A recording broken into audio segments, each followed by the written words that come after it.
Ni bamwe mu Batanzania barimo kurira ayo kwarika ndashaka umuntu waba waravukiye Tanzania azamfashe ariko hagati aho uvuga Ikinyarwanda. Uyu nguyu yaje agira ati abana b'Abatanzania bari gutabariza mu mujyi wa Goma bati tunaomba msaada jamani, kama mnaposikia.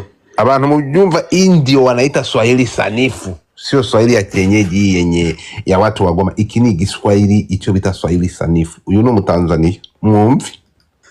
Tunaomba msaada jamani, kama mnaposikia. Ati turasaba ubutabazi bavandimwe nkuko mu byumva. Ni risasi zinatuzunguka na masasu atuzengurutse. Tuko sehemu moja tumejificha hapo, inaitwa Jambo Safari.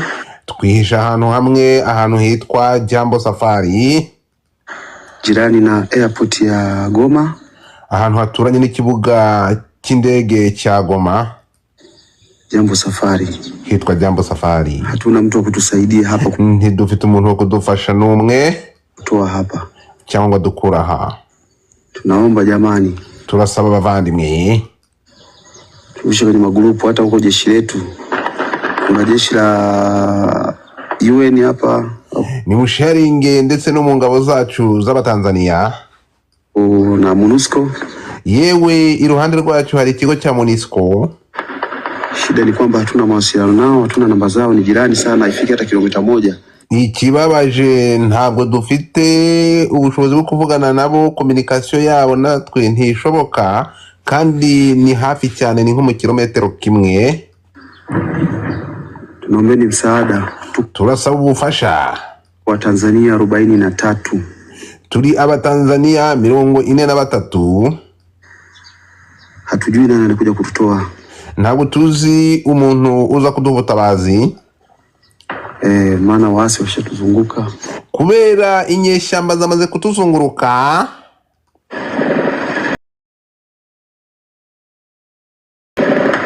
Nadhani mnasikia kabisa jamani. Ndatekereza mu byumva nshuti bavandimwe. Sisi ni Watanzania wenzenu, twebwe turi Abatanzania bene wanyu. Mnasikia, murabyumva. Tunaombeni msaada jamani, turasaba ubutabazi bavandimwe. Si wanavunja geti, bamaze kumena urupangu. Tunaomba msaada, turasaba ubutabazi. Kwa Tanzania 43 turi Abatanzania 43. Tumezingirwa, twamaze kuzengurukwa. Ni milio ya risasi tu, n'urusaku rw'amasasu gusa. Hatujui mtu atakaye kuja kututoa umne nani. Nituzi ngo ndi muntu za kutuvana hangaha turi ngo ninde. Hawa jamaa wakitukuta wanatumaliza. Aba basirikare ba M23 dusanga muno baturangiza. Jamani, mnasikia mabomu hayo? Muri kumva ibyo bibombe? Hawa wakitukuta wanatumaliza. Aba ni badusanga ubuzima bwacu buraba bugeze ku iherezo. Mungu wangu. Maana yanjye. Tanzania tunaomba msaada. Tanzania turasaba ubutabazi. Tanzania tunaomba msaada. Tanzania igihugu cyacu turabasaba ubutabazi. Tumeni kwenye magrupu, muhereze mu magrupu yose kuokolewa. Tusabe gurokorwa cyangwa gutabarwa. Sehemu inaitwa Jambo Safari. Turangiza Jambo Safari. Impande ya airport Goma. Kuri airport Goma.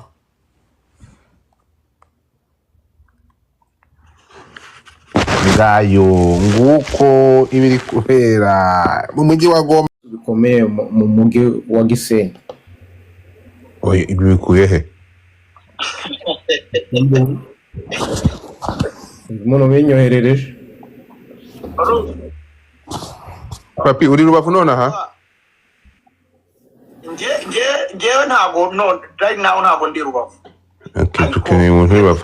Aimable uri he? Aimable zamuka. Umukapo urahari? Uranyumva? Godfa wahamagaye Scovia ko ari hwari. Agende yo hirya. Umukapo. Kiki kizamuka ndike kivuga ariko se nkawe akicurep. Kandi si ubwa mbere. Reka juste niba ari Rubavu. Kijamba kankuboroke wowe ngo niba ari umukapo kankuboroke kabisa. kumaze kunjya mu mutwe igihe kirekire. Hari ibisasu bazimyaga bikaza bikagwa mu baturage, ukabona abaturage ahubwo bari kwiruka bajya gutoragura ibyo bice by'ibyo bisasu. Nyamara uti ibyo ari kutubwira nibyo, nawe niko ari kubitubwira Pusi. Cyo sinakubwira. Komeza utubwire papi. Urumva nukuvuga ngo hari ikibazo cy'abantu batari kumva no gukurikiza amabwiriza bahawe n'ubwo gisirikare. Yego. Kuko mbere yuko irasana ritangira kuba habayo kubwira abaturage yuko basabwa kuguma mu ngo abegereye umupaka cyane, ndetse babwira ko bakoze evacuation.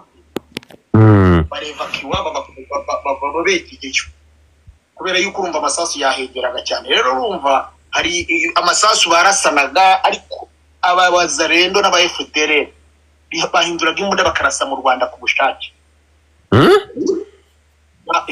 Barasaga mu Rwanda ku bushake, ntabwo barasaga kubera yuko barimo bashaka kugira wenda hari uguhangana kundi guhari.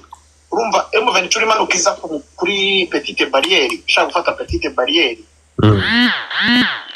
Abayo guhangana cyane kwa na FRDC na SADC nabana bari abo Pusi. Ibyo bicucu biri kuzamuka biteye bifunga mike amase mufunga mike ngo kafungwe indi byaramwe, noneho abaturage bo ukabona ameze nk'abari gufana.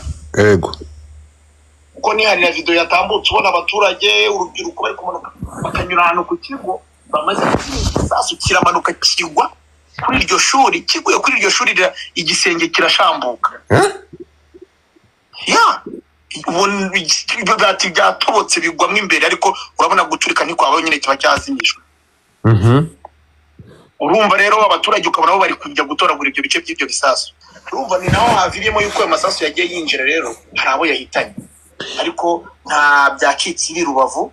Abantu bari kugenda babivuga mu buryo butandukanye ko nta byacitse iri Rubavu. Nyine urumva nimwe navuze, iyi nzu y'umuturanyi iri gushya nawe ntabwo waryama ngo utuze. Kubyanze bikunze ibishashi nawe byagutarukira bigateza inkongi. So rero ibyo byacitse rwose. Hari abantu benshi yaba abakiri Bukavu Igoma batavuye Igoma, abari hariya Rubavu, turi kuvugana dukurikirana amakuru umunota ku munota bari kutubwira situation.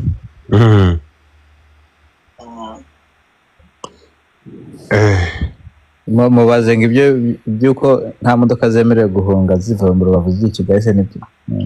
Uyu nguyu yatubeshye ngo nta modoka zemerewe guca mu rugerero abantu muri Gisenyi, ngo nta modoka zemerewe kujya i Kigali. Ntabwo begeze bagarika ikintu kiri gukorwa. Urumva Godfather, Yego. hari umutekano mu buryo butandukanye. Niba mwana bibonye uburyo noneho security iri ku mipaka itandukanye n'iyari ihari, kuko abantu bari kuza kuri ntiwamenya bari kuza ni bande. Urumva hashobora kuza umu FDL akabona byakomeye akaza yigize nk'umuturage uri guhunga. So umutekano hari rero ntabwo begeze bahagarika amagence hano Kigali ari gukora ya Kigali Rubavu. Ntabwo begeze bavuga ngo barahagarika imodoka zireke gutambuka. Gusa urumva babasaba ko muvoma z'imodoka zigabanuka. Urumva imodoka ishobora kuba iri kugenda, sibyo igisasu bakinya nka gutyo kikamanuka kikagwa ku modoka. Urumva byensire uburemere kiba gifite, iki gisigara gishobora kwangiza abantu bari mu modoka. Muvoma byo byensire urumva ko barabasaba bari kubasaba mu mujyi kuzigabanura, ariko nta byakiti yabaye, nta byo kuvuga ngo bahagaritse abantu kugenda.